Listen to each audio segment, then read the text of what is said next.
लोक कमेंट करतात, टिकली नाही लावली.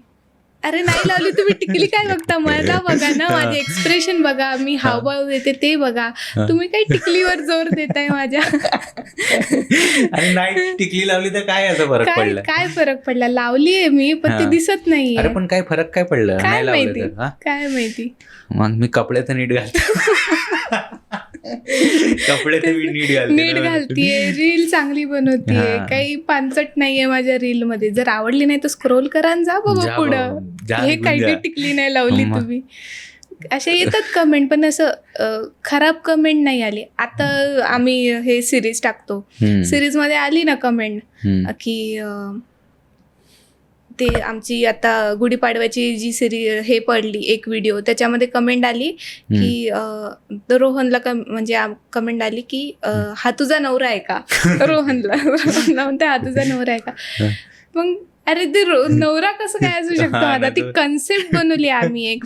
आता उद्या जाऊन मोठे मोठे ऍक्ट्रेस असतात, ते कधीतरी काहीतरी हे करतात, रोल करतात. कधी त्यांना खराब रोल येतो खूपच, कधी खूप छान रोल येतो. मग त्यांना तुम्ही असं म्हणता का जाऊन पर्सनली की तुम्ही हे असं का केलं, ते तसं का केलं. नाही ना, ती कन्सेप्ट बनवली आहे आम्ही. ते तुम्हाला आवडन म्हणून काहीतरी आम्हाला त्याच्यातून मेसेज द्यायचा आहे, तुम्हाला इन्फ्लुएन्स करायचं आहे, काहीतरी स्टोरी म्हणून, रिअल स्टोरी म्हणून, किंवा असं होतं लोकांच्या घरी त्या गोष्टी म्हणून आम्ही ते रील बनवतो. तुमचं भलतंच काहीतरी, हा तुझा नवरा आहे का. अरे कोणत्या वेळेसवर नवरा असेल तर सांगेन ना मी माझं लग्न झालं म्हणून. लग्न होईल पण ते तुमच्यासारखे भिकार बरोबर. ठीक आहे, तू हँडल करतेस खूप चांगल्या ह्याच्यानी आणि हे सगळं करतेस. त्याच्या व्यतिरिक्त काय माहिती आहे का, तुझ्या लाईफचा एक वेगळा स्ट्रगल आहे जो खूप लोकांना नाही माहिती आहे, किंवा माहिती पण असेल खूप लोकांना. तर जसं समजा तुझ्यासारखी परिस्थिती कोणाची असेल की त्यांना नाही फॅमिलीचा, म्हणजे पार्शियल सपोर्ट आहे फॅमिलीचा, आईचा किंवा बाबाचा सपोर्ट आहे, दोघांपैकी एकांचा, कुणाचा बाबाचा आहे, कुणाचा आईचं नाही सपोर्ट, ठीक आहे. आणि त्यांना अशी काही आवड आहे इंस्टाग्रामवर म्हणजे काहीतरी करायची, किंवा मॉडेलिंग साईट किंवा ऍक्टिंग साईट, तर त्यांनी कुठल्या 2-3 गोष्टी अशा आहेत की त्यांनी त्याच्यावर फोकस केला म्हणजे चान्सेस आहेत की सक्सेस व्हायच्या, जसं तू झाली आहेस असं. जर घरचा सपोर्ट असेल तर कंटिन्यू रील्स, तुम्हाला ज्या रील आवडतात बनवायला, आता तुम्हाला आवड आहे म्हणून तुम्ही त्या क्षेत्रात गेलेत, पण तुम्हाला कोणत्या रील आवडतात हे तुम्हाला पहिले कळायला हवं. की तुम्हाला नॉर्मल सॉन्ग वाल्या रील आवडतात बनवायला, किंवा ऍक्टिंग वाल्या आवडतात, किंवा ओन व्हॉइस मध्ये आवडतात, त्या रील बनवा आणि त्या रीलवर रिस्पॉन्स बघा कसा येतोय. बॅड कमेंट सोडून द्या तुम्ही, बॅड कमेंट कडे लक्षात नका देऊ. काही चांगल्या पण कमेंट असतात, खूप चांगल्या कमेंट येतात. मग चांगल्या कमेंटवर लक्ष द्या की लोकांचा रिस्पॉन्स काय येतोय, लोक काय बोलतायत, त्यांना काय हवंय अजून. त्या हिशोबाने रील बनवा आणि पुढे जा, आणि कंटिन्यू बनवा, सोडू नका. अल्गोरिथम ब्रेक तो जर झाला ना तर मग काहीच, म्हणजे ते वापस ग्रोथ करायला खूप टाइम लागतो. आणि ते कधी कधी कोणी तिथं निगेटिव्ह विचार करून सोडून देतात, नाही करायचा. खाली जातं, वापस वर जा, 0 पासून स्टार्ट करा, वापस वर जा.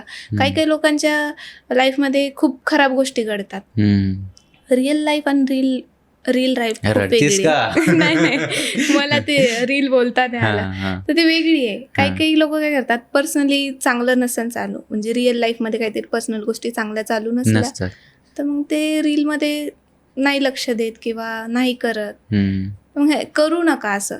घरी पण तुम्हाला काही प्रॉब्लेम असतील तर ते तिथे ठेवा, पण जर तुम्हाला करिअर करायचं असेल तर प्रोफेशनल लाईफमध्ये तुम्हाला कंटिन्यू ती गोष्ट करावीच लागेल. कंटिन्यू रील्स बनवा.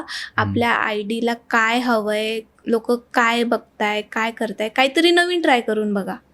जर कंटिन्यू जर त्याच रील टाकतायत तर लोक बोर होतात की काय तेच नेहमी नाही टाकायचं, काहीतरी नवीन टाकून बघा. आणि अशी साडी उडवते मग ते कधी बोर होतं लोकांना. मग काहीतरी नवीन टाका, काहीतरी नवीन टाकून बघा त्याच्यावर रिस्पॉन्स कसा येतो लोकांचा. आपली जर पब्लिक आपल्याला सपोर्ट करतीये, फॉलोअर्स वाढतायत, फॉलो करतायत लोक, तर त्यांना काय हवं ते बघणं सर्वात जास्त गरजेचं आहे. आपल्याला आवडतं ते आपण करतोच, पण त्यांना पण काय आवडतं ते पण बघायचं त्यात. बरोबर. आणि तू एक खूप चांगली गोष्ट बोललीस, माहिती आहे का तुला? काय? तू खूप साऱ्या गोष्टी चांगल्या बोललीस, पण त्याच्यातली एक की तुमच्या पर्सनल लाईफमध्ये भलेही काही होऊ द्या, हा. ड्रामा, आपण अख्खा रायता फैलू द्या रायता टेबलवर, फुलू द्या, काही पण होऊ दे. तुम्हाला वापस येऊन तुम्हाला ते रुटीन काम करायचे आहे, तेव्हा करायचं. सक्सेस तुम्हाला भेटेल. हो.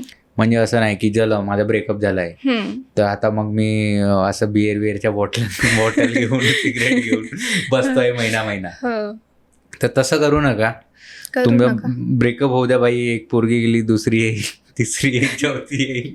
काही उद्या तिकडे, हा. पण तुम्ही तुमचं करिअर सोडू नका. सोडू जर नका. ह्या गोष्टीत तुम्हाला ग्रोथ भेटत असेल ना, हा. तर ती गोष्ट तुमच्या पर्सनल लाईफ मुळे सोडूच नका. सोडूच बिलकुल नका. सोडायचीच नाही. हम्म. पर्सनल लाईफ मध्ये काही होऊ दे, तुम्ही आज रडा, हा. पूर्ण अख्खं रात्र रडा, पण उद्या सकाळी सकाळी उठून रील बनवा. हा, मग आता रडण्याबद्दल तू बोललीस, कधी कधी मला असं होतं की मी जातो, यार क्या जाना है इतने दूर, हा. पुणे जाना है, मुंबई जाना है, शूट करना है, फिर वापस आना है एक ही दिन में, फिर से जॉब पे जाओ. मी जॉब पण करतोय, हम्म. तर असं कधी कधी येतं रडायला. पण मी तेच विचार करतो, यार नाही, जो अपने को पसंद है वो तो करना ही है, करना चाहे है. कुछ भी हो जाए.